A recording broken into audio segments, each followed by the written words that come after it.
السلام عليكم ورحمة الله وبركاته. اهلا وسهلا بيكم في قناتي يومياتك مع النونة. ان شاء الله مكملين مع بعض سلسلة التنظيفات، والنهاردة هنعرف سر جديد في عالم التنظيفات. زي ما انتم شايفين حالة الحلة الستانلس سيئة جدا. تعالوا مع بعض اعرفكم على المكون السحري اللي هيخليها جديدة لنج.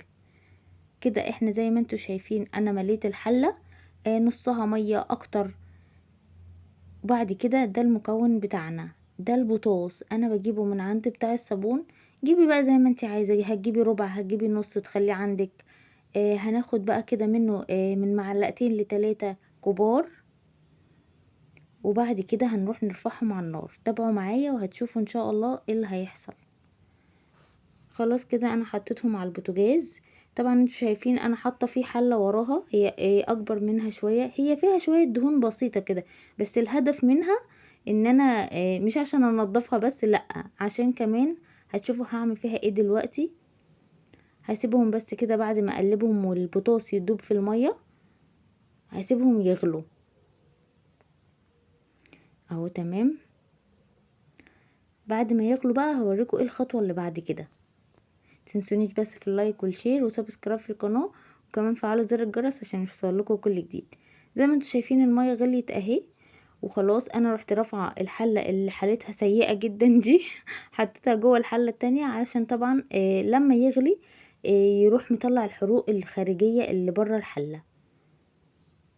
هنا زي ما انا بقول لكم كده لقيت الميه قله شويه، فروحت مزوداها ومزوده معلقه بوتاص كمان، بحيث ان هي تغطي الحله كلها من بره. خلاص كده اول ما تغلي خلاص هروح طفياها. وبعد كده بصوا هنا انا عملت فيها هيرو وافتكرت ان انا هعرف اشيلها بايد واحده، طبعا ما عرفتش. فروحت جايبه بقى مسكتها كده بايديها الاتنين، ورحت زي ما انتوا شايفين نزلتها في الحله من جوه كده عشان تشيل الدهون الخارجيه اللي من بره ومن جوه. هسيبها بقى يعني تتنقع بتاع حوالي 10 دقايق بالظبط. زي ما شايفين كده اهي اتنقعت. تمام.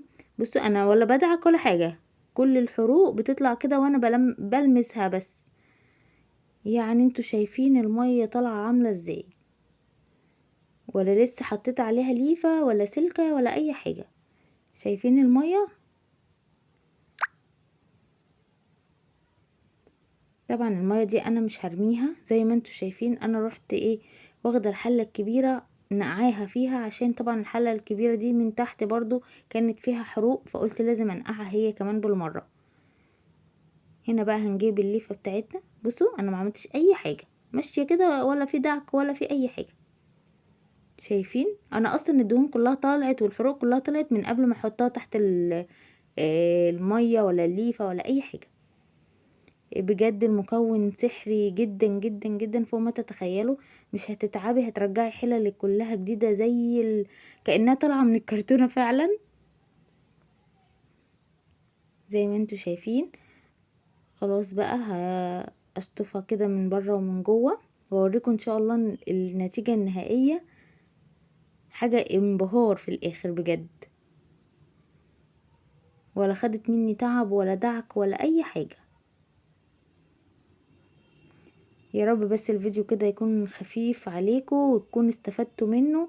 وما تنسونيش في اللايك والشير وسبسكرايب في القناه، وفعلوا كمان زر الجرس عشان يوصلكم كل جديد.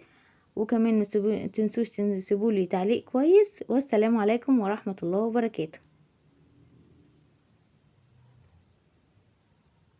مع السلامه.